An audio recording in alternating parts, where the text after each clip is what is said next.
Hi, everyone. Welcome back to the Crafting Podcast. I am Kiara Brown, your host. And today we are joined by the amazing Bethany Valentini. She is a psychologist who works with people in overwhelming seasons of life to help them adjust and meet their goals in a compassionate and meaningful way. She specializes in anxiety, perfectionism, grief, trauma, ADHD, and body image. And she's also the amazing host to Say Hello to You're a Therapist podcast.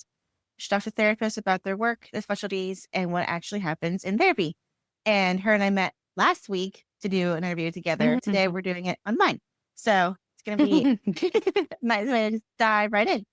So Bethany, welcome. And thank you so much for Thank being you. here. Thank you so much, Kiara. I'm really excited to be here. Thank you. So I asked everyone the same question. What brought you to being a therapist?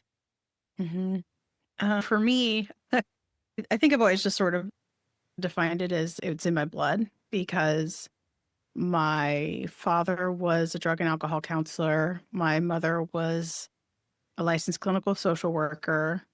My aunt was a school psychologist. So I was just kind of raised with people who did that kind of stuff. But because I'm anxious, I'm assuming, and wanted to look into all the options, went into college thinking I also wanted to be a nurse because I didn't think I wanted to do all of med school. And then was learning very quickly in late high school, early college that science is just not my skill set in the way that it is other people's. Was really enjoying psychology. I went to the career center and it was saying that therapist was probably the best fit for me in addition to a number of other things. I changed my major and really haven't looked back since. There were a few different side quests along the way, but that's kind of how it went. That's so cool. So you were raised essentially in the field. So you kind of like got experience firsthand what it's like to have a therapist for a parent too, as well Yeah. as like now you're Yeah. a therapist and you Yeah. can have your own kid. I always felt like I had my own therapist. I remember when they came to one of my college classes, like from the counseling center from my university, being like, hey, if you like need anything, blah, blah, blah, this is the services that we offer. And I have worked in a counseling center since then. I have done those talks and I'm very like intrigued to look back at myself thinking, oh, they never did that. And then I thought, no, they did. You just genuinely thought to yourself, I don't need that. I have my mom.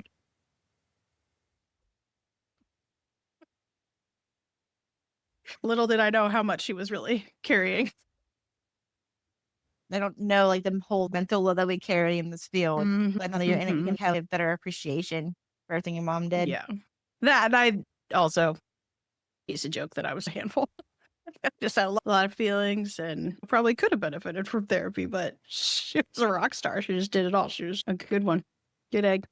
So you said like you had some side quests. Were like there were those like fun side quests or like Oh, it was a couple side quests of do I want to become a teacher instead of a psychologist around the same time? I have lived in Germany when I was younger. And so I spoke German and I started taking German so I could double major in it.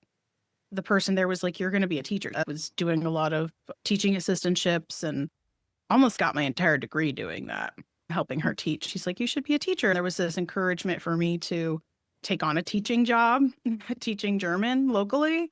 I think I did apply to it just to see. And it was very much like, oh, we'll see what happens kind of thing. And then it went to someone else who had a lot more experience, and that was fine. I also didn't get into grad school the first time I applied.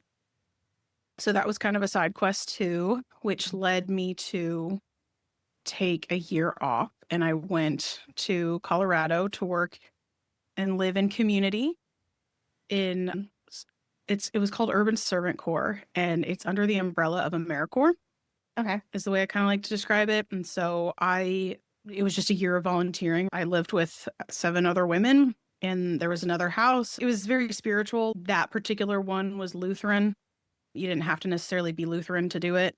Faith-based type stuff in there too, but also like a lot of educational things that you were doing. My role was working at a daytime homeless shelter at St. Francis Center in Denver. And that was So that was a little bit of a thing. And I really have no regrets about having not gotten into grad school the first time because that was a really good fit for me. I did so much growing in that year. I have relationships from that year that I still carry with me to this day That's awesome. and are really meaningful. I learned a lot of great things and I applied and got in the second time around. Then took the actual quest of going to grad school. That was a full quest with many side quests. So how did you end up in Germany? My mom was a contractor for the military. She was a social worker for the military. And so we were over there. When did we? I was 5 when we moved. And we were there until we moved while we were there to another location in Germany. We were there until I was about 13. And then we moved to California. You have military background too, right? Have you moved Yeah. a lot? Okay. Do No, you want to hear my again, list? I can tell you again, my list and you can tell me yeah. mine. Yeah. Okay. Give me your list. So I was born in Missouri. I have a client who's moved a lot too. And so we were just like, do you want to do the list? People would be like, where are you from? I was born in Missouri, lived there till I was 5, then moved to Germany, and then moved while we were in Germany to another location in Germany. Then we moved to California for a couple of years. I was there from probably the age of, oh God, how old are we? Man, I'm blanking. But I was there till about 13, I think. No, 13 to about 15. That's what it was. I was about 13 and then about 15.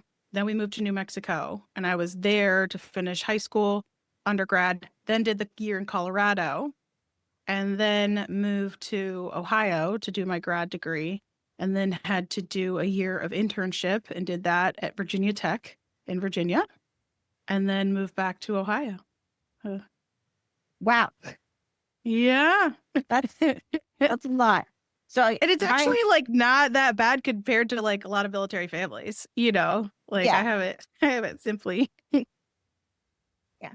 So I mean, I didn't have like the military background growing up. My husband's in the military, but he's in the National Guard, so we're still stationary in Pennsylvania.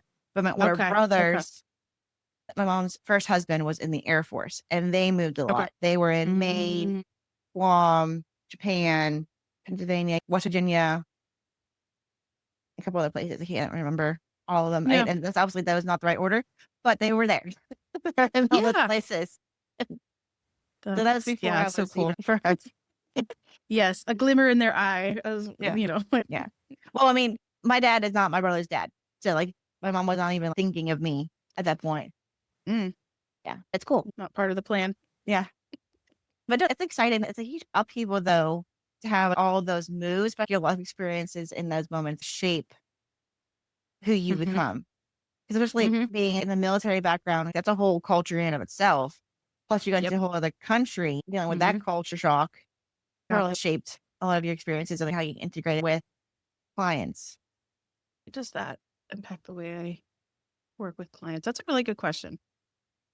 I would say I'm very eager to like step into the client's world. I'm very humanistic in my work. So what's important to them is important to me. I am very inspired by a lot of the experiences that I've had. I pretty much anytime, like part of the reason I like loved working at University Counseling Center, I'd be like, what are you studying? And they would tell me if it was anything that was different. If it was just anything, I'd be like, oh, that's so cool. Because I just think I'm very like into everything that you could tell me.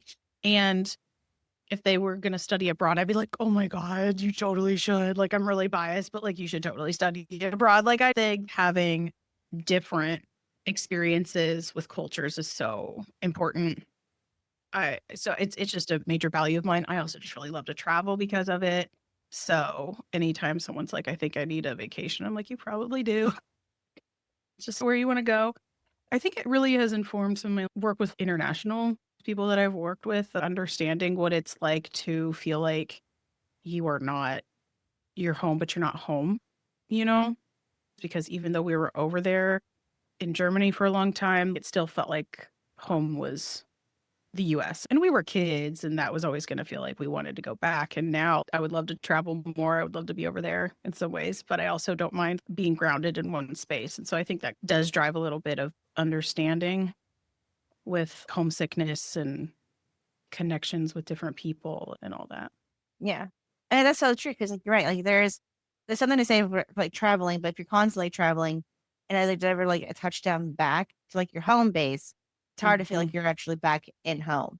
I think what defines home was really loose for me, but I understand that it's very important to people. For me, because I moved around a lot, home was where my mother was, and that was dependent on wherever she might be. And at a certain point, once I left home, she was in the same place, and then she died. And so home has been very like, I'm just very floaty. I think that once you move away from home and then you start to visit your parents for Christmas or whatever, and then you're like, oh, I want to go home again. Like you're going home, that your bases just kind of change.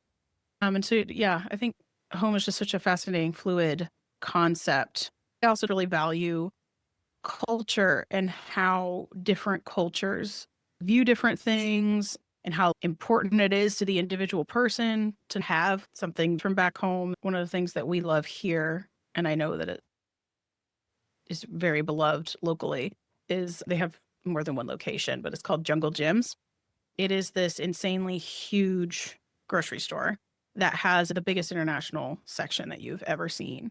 India, Germany, even the tiny little section for Hawaii, like a section, like an enormous like Asian section. So there's like Japan, China, like, it's really, really cool. When I took my aunt there when she came to visit once, we took a picture of this tiny little section for Venezuela and sent it to my other aunt because they like did missionary work in Venezuela for a little while. And she was like, yeah, I recognize some of the stuff there. It's fascinating what food, connection, and language can mean for a person.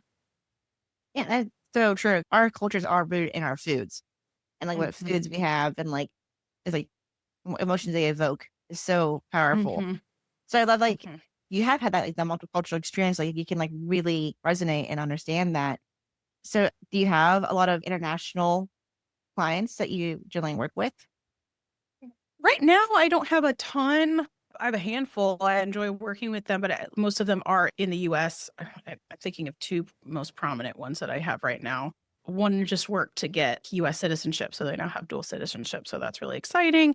And we celebrated that. But that person had also spent most of their life in the US during COVID. Like a lot of the work that we did was like they couldn't go home during COVID, like for both of these clients, feel like that kind of disruption. I have a big space in my heart for international students or people who travel. They just accept a lot of the times. I mean, in some ways that might just be a cultural acceptance, but like that they're just not going to go home for years sometimes. And that just sounds like so devastating to me. It's an important part of the work that I do, but that is just sort of, I think it fits within the life phase work, the different challenges, the grief, and all that kind of stuff that I often am. Sometimes different cultures value mental health stuff differently. And I've worked with that. It's a nuanced thing. So whenever you are working with your clients in general, but especially with them, like what kind of like techniques or tools do you generally use?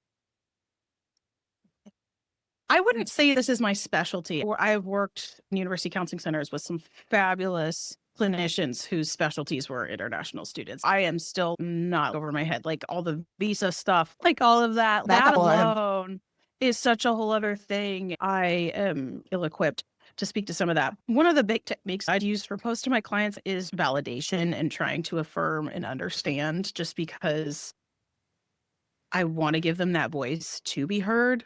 God, I think I have this on my website somewhere. I wrote it. I was like, yeah, that's how I feel about the work that I do.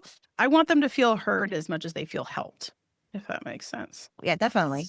So a lot of the time it's just understanding and sitting with them about like, yeah, you're not with your family and it's the holidays or it's an important holiday in your culture and that sucks or whatever, you know.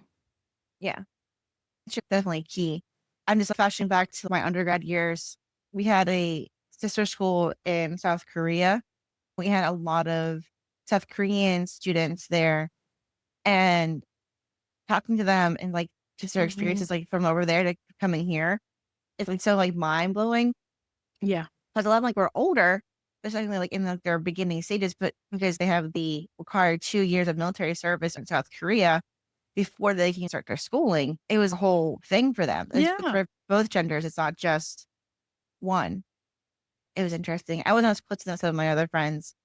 that I was an undergrad with, but just having even the cursory talks with them, it's like so eye opening too. Yeah. And I think that's, there's me as the human, there's me as the therapist, and where do they converge, right? Like they Yeah. sometimes separate and sometimes they are like hand in hand. I see them as two sides of the same road. Sometimes the lanes converge and sometimes they don't. I don't want to necessarily bring in my bias, but my experiences do affect the work that I do, right?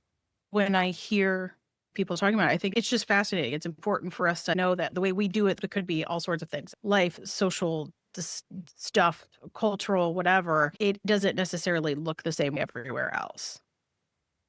We don't know what every country does. We hear Mhm. stories, it's not our lived experience. Mhm. And Mhm.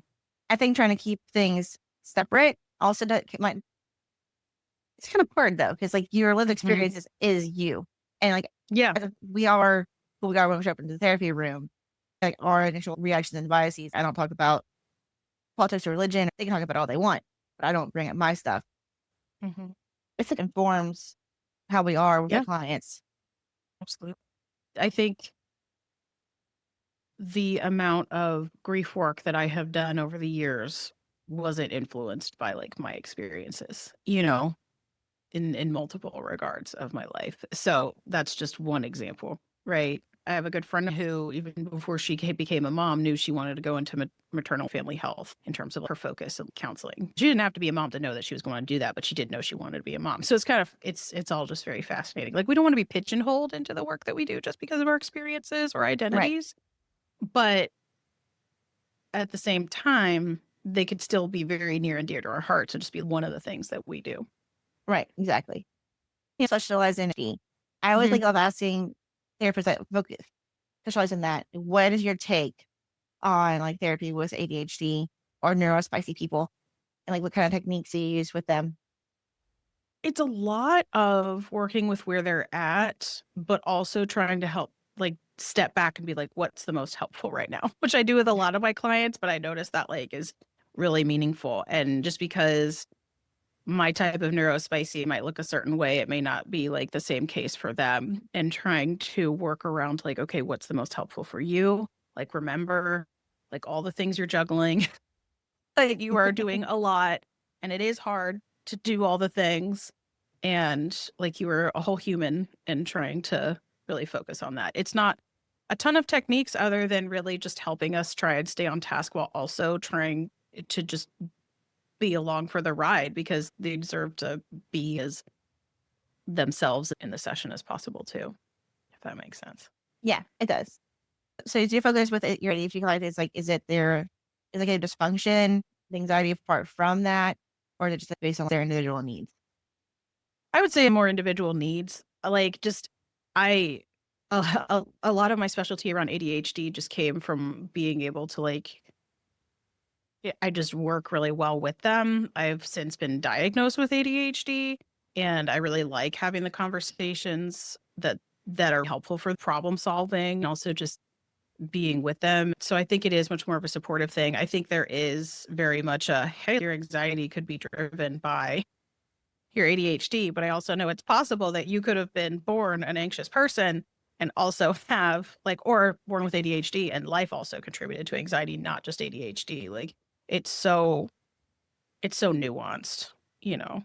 I Yeah. try to be as, while I am technically a clinical psychologist, I actually lean away from diagnosis focus. I try to understand it as much as I can, but it's also like, how do I understand how this impacts you individually and how can we help you get to what you want to be doing without tearing yourself down at the same time? Sometimes diagnoses help, but a lot of times they can also just be a hindrance. Hmm. Because I know some people like will use their diagnoses as like, well, I can't do X, Y, and Z because I have Hmm. this diagnosis. Where Hmm. that's not the case. This diagnosis, yes, but let's find ways to help prop you up so you can survive and thrive with Hmm. this piece of you. Yeah. And that you still deserve to do that. Yes. So, what was your dissertation for your doctorate? If you don't mind me Oh asking. my God, that's such a funny question. Okay. And no, it's not a funny question. You ready for this? Here, I'll tell you. I don't think I'll be able to remember the full title. My dissertation was on women inmates in prisons. It's so not what I do right now. It was a passion of mine. I really value the concept around rehabilitation to reduce recidivism, getting back into prison. I think I watched Oprah on it growing up. How are we not expecting them to go right back in if we're injecting them right back into the same system with the same resources? Like pure punishment culture, unfortunately, just doesn't serve that. And not only is that not helpful to them from, I think, again, humanitarian standpoint, but also from a cost effectiveness, and just like Yeah. just general big picture, like I just don't think that helps anybody. So I went into grad school not really knowing what I was going to do for my dissertation. And in the first year, my advisor was already kind of doing a project on women inmates and that type of work and trying to come up with programs. I don't even think it's rehabilitation. I'm thinking of the wrong word. Someone had honestly just been interviewing inmates in general and trying to get an understanding of their experiences, and found there wasn't ever a program that really like was based on what people had asked women inmates that they needed. So Okay. I developed a very long survey and ended up going to 3 different prisons in Ohio and surveyed those women there. And so it was a meaningful experience. I had a Yeah. very close friend, my grad school wife, as we joked. Part of the reason we got so close was because we had this project together. I had to get my research done as quickly as possible so that she could then take it for her dissertation to make a program. From what I understand, in the years since, people have tried to like implement it, translate that into maybe like different, even like more direct for different cultures and different stuff like that. That's what I understand. That is amazing. So very different from what I do now. Yeah. I was very, very excited about it at the time. And while I was doing it, I was still very interested in possibly going into community mental health, was doing a lot of my training in that, really, really enjoying it. And it just unfortunately was not, I didn't even know if I was going to land in forensic psych. That just wasn't, I think, the fit for me for like just like my day in, day out. I guess I should say I was not drawn toward working with people who were in prison, but I was like, well, maybe when they do get out or things like that, just different people that I could be doing. And I was wanting to maybe work in community mental health. My third year, but second year of training. And I was thinking, I'm doing what I've been wanting to do for a really long time. Why am I not happy? There were probably a number of reasons why I wasn't happy, but part of it I could pinpoint was that the culture was very medical, very businessy, and not very communal.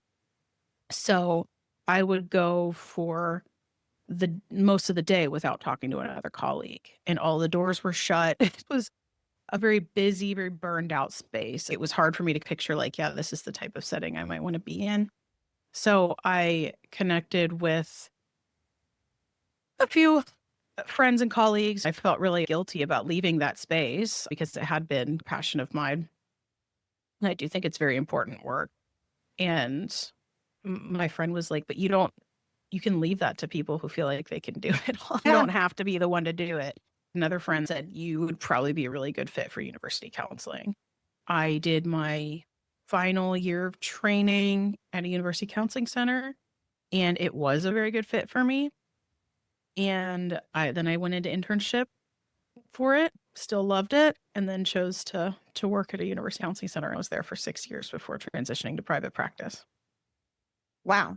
That's really impressive. Like parenting psychology and community mental health in general, you get burnt out quick. 'Cause, like, Yeah. you're dealing with a lot and like high caseloads, high turnovers. You're in the thick of everything. Yeah. Yeah, it's hard. When I had Eric Stone on my podcast, he cited the numbers on like what it's 2 years for like a burnout rate or like a therapist to like leave the practice. I think he said it, and I'd have to go find it, but he's like, you've beat it, I beat it. But it is taxing no matter what, because it's a high touch, high energy job. And then you think about people that are, like you said, just really in it. Like obviously make friends with everyone else in this field because they are the only people that understand us in this field. They live it too. One of my best friends here, and I'm still best friends, but we met when we were doing family based. she left the field completely because of just how burnt out community mental health made her. She was a phenomenal therapist and helped so many people, but just the nature of the beast, she's like, I'm just done. Like, I want to have a better work-life balance. I think the system is not set up. This is my limited experience, so take this with a grain of salt. But my opinion is that it's very business-like in medical. They're trying, it's just driven in such a, let's help as many people as possible, which is a great idea, but they're not supporting the people doing the helping in a way that will help them do it to the best of their ability. And that does trickle down to the clients, in my opinion, Oh, especially if people keep leaving. That's not helpful. 100%. I worked at one agency where one client had 5 therapists before they got to me. Wow. And then whenever I left, they had to go to someone else. It's just a hard thing. If they wanted to be medical, I was listening to this earlier today. It's like if they want things to be medical and actually people get the help they need, then they should pay us what we need to get paid. Like to actually survive. So like people that actually are like have like the more insurance-based insurances, like government-based insurances. Sorry, that was a weird pop on my part. But anyway, to have that, they actually get paid a livable wage and I'll have to see 60 clients just to eke by. Because like if you're in community mental health, that's what you get. You get insurance-based clients, just like you need the help. But it's also taxing. My recollection of it too was that something that has affected my ability to see, like, even just how I see clients from here on out was it was billed by the minute. And that meant you needed to do the full hour. So you were doing 60-minute sessions while we're booking people for that long. I had a friend telling my friend that, and she was like, I do 45 to 50 minutes. That's a therapeutic hour. We need the transition time. And I'm still terrible about leaving myself time between sessions. The time's going to come from somewhere, though. So I got to go to the bathroom real quick, and then I'm going to run to get the next client. The part that felt very businesslike was the productivity, that you were being evaluated based on how many clients you saw. And I think that does still translate to multiple settings. Again, it's sort of unfortunately treating people like machines. And yes, we want to see as many people as possible. Maybe you should get more people. It all costs money, but it was hard to see. Oh yeah. Like whenever I was doing school-based, like I had productivity to meet too. And like if kids were in school, like I couldn't see them that they weren't at school. And I could see them during school hours. So like I couldn't make it up with that. Each kid had to be seen a certain amount of times. Plus like I didn't reach certain productivity. And it was a lot. I mean, I love working with the kiddos because they were fun. But I'm also glad to be out of that rat race too. Yeah. I know it's hard to give up what was important to you because like you're human too. Yeah. But I mean, working as adults is really fun too. Yeah. So whenever you're doing the college center, counseling center stuff, what was your favorite part with being in that population? Oh my God. My favorite part of working with that population, and then there's the type of setting. When you started to say my favorite part, I was going to start talking about my favorite part of being in that setting. Then I realized you're asking about the population. I love working with that age group because it's such this amazing transition of life where people are going and gaining more autonomy they've either been dying for or being forced into, especially after COVID. It was like, and you're off. People have got to go. I loved it. I still love it because I still have college students, even though it's not the only age group that I work with now. But I love just the amount of insight and intelligence that they would come in with, or that they would face challenges that they hadn't faced before. Like having some students come in and be like, I never had to study before, and now I'm struggling because the structure looks so different. I have not had to share a room with someone before. Just some of the stuff that you might think is stereotypical college age stuff. There is some truth in that, but it's also happening at the same time where they're trying to be their own self, and while also trying to figure out what being a good human is, what they want out of life, or just who they are separate from their family or maybe still affected by their family. What started to become additionally a passion is that my mother died during grad school. My experience of that kind of enriched my ability to have a sense of like what it would be like for the students who I did work with who were grieving because they experienced a loss during school, when they were right about to go into school, or at finals week, or in the summer before they're coming back. They're facing all of these different things that sort of affects identity. So you're coming back and people are like, oh, hi. Okay, so let's pretend someone lost their parent right before they had to start going to college. And then they're coming in, and this super important thing has happened to them, but they also don't necessarily want it to define them. But they also don't want everybody to necessarily know their business. But it's also significant to why they may not be cheerful all the time. People are learning how to be adults. It's an emerging adulthood experience and learning how to be independent. And there's just huge varying ability at developmental level. And then they're trying to figure out what comes next. And there's a lot of conversations about the future and executive functioning coaching that we were speaking to, of like, what is it that we need to get done because they're overwhelmed. And you work with a lot of perfectionists of like, well, I need to do all the things. And it's like, but you have to sleep. But no, I don't have to. But yes, you do. Right? How is not sleeping working for you? A lot of the conversations I would have, I remember a lot of students saying, but I used to be able to do all this in high school. And it's like, yeah, I just can't do it anymore. There were certain things that were also taken care of for you at that time. You didn't have to grocery shop. You didn't have to figure out when to feed yourself. And now you're having to do that while doing all the other responsibilities like classes and everything. And there's only so much that your body and brain can take before it starts to hit capacity. Yeah. That's so true. Yeah, because you hit college, you're like essentially get out of the nest, and you have to figure out a lot on your own. If you have supportive parents, they can help you a little bit, but you still find your footing on your own. And to lose a parent like during grad school, I could not imagine losing my mom. My heart goes out to you with that experience. I'm so sorry. I appreciate it. One of the big things about being in college is that you're kind of out of the nest.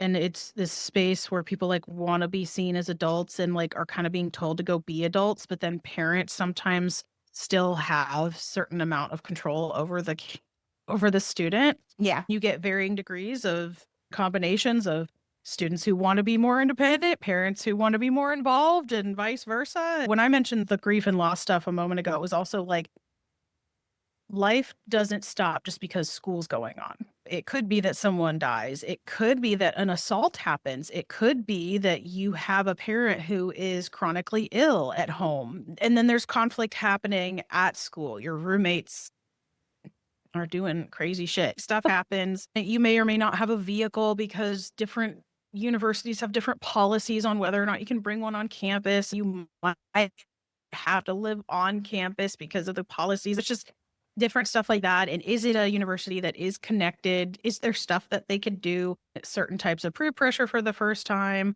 or like assumptions around what that means. Trying to find your people is really huge. And yeah, it's a good time. It's a real good time.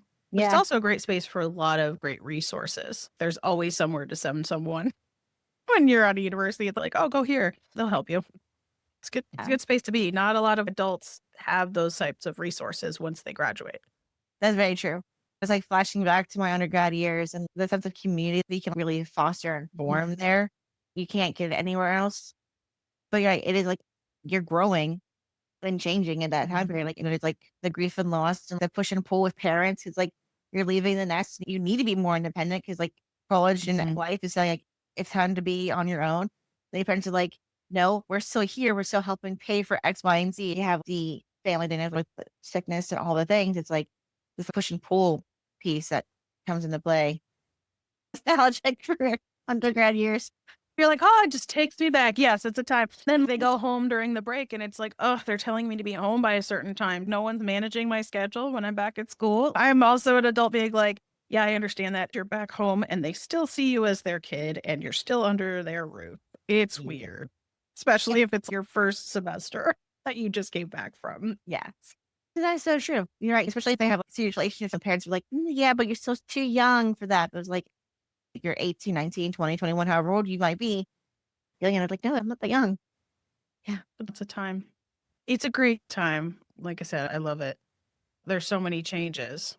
I am happy to ride through changes with my clients. Yeah. So I know you're doing that population now and you have other populations. So what is your, It's not my primary population, but I still see a lot of college students or recent grads. Yeah. So what population now? Yeah. Would you say? My population now that I tend to work with are often, I'd say 18 to 40s, most often women, but not necessarily. People navigating different life changes, anxiety, all those things. And most of my clients are women dealing with different aspects of life, and they could have experienced a loss. There are honestly several people that I still have from when I was working at university counseling. And so navigating the transition of just trying to go from like, hey, I just finally am done with college and now I'm having to do just work day in and day out, and having this experience of working for the weekend, and oh my God, and Yeah. just sitting with them with that, still working on the relationship that they have with their bodies, and facing the world and diet culture. The tie often that brings them all together is potentially some form of trauma and anxiety. It tends to be pretty common. Yeah. That's so accurate. Everything kind of ties back to anxiety or trauma. Even if you were born with that you could lead to like trauma was because of the symptoms you experience. Your brain is just a spicy brain and things just come and go. Is that it like that? Yeah. But this has been amazing. Is there anything that we didn't cover that you want to touch on before we wrap up?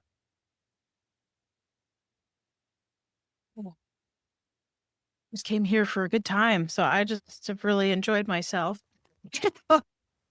No, I can't think of anything major because I didn't come in with a set agenda. I was open to whatever you wanted to guide us on. You already plugged in my intro the podcast that I do and that you'll be on there. I'm excited about that. It's gonna be so much fun. I can't wait to see all the other episodes. I got to work on editing the one for this week. Get that out. What states are you licensed in, and how do you prefer people to find you? Yeah. I am licensed in Ohio. I do have PsyPact though. So right now I am able to do insurance with people in Ohio, but I need to do private pay for outside of Ohio. Unless you want to try and do Mentaya, I have been able to do that. I do have Mentaya, which is a service that manages super bills for you. Because I have PsyPact, it's roughly 42 states or something like that. So if you want to work with me, you're welcome to reach out. My website is my name, www.bethanyvalenti.com. My first name is Bethany. Last name is Valenti, like Valentine without the NE on the end. I also have a Psychology Today. You can find me on there. You can contact me on my website or on Psychology Today. I don't have a main preference, just reach out, and you could even schedule your initial consultation just straight through my website, and we can chat and see if you want to work. Okay, awesome. Thank you so much for today. It's been so fun. I had a lot of fun. Thank you so much.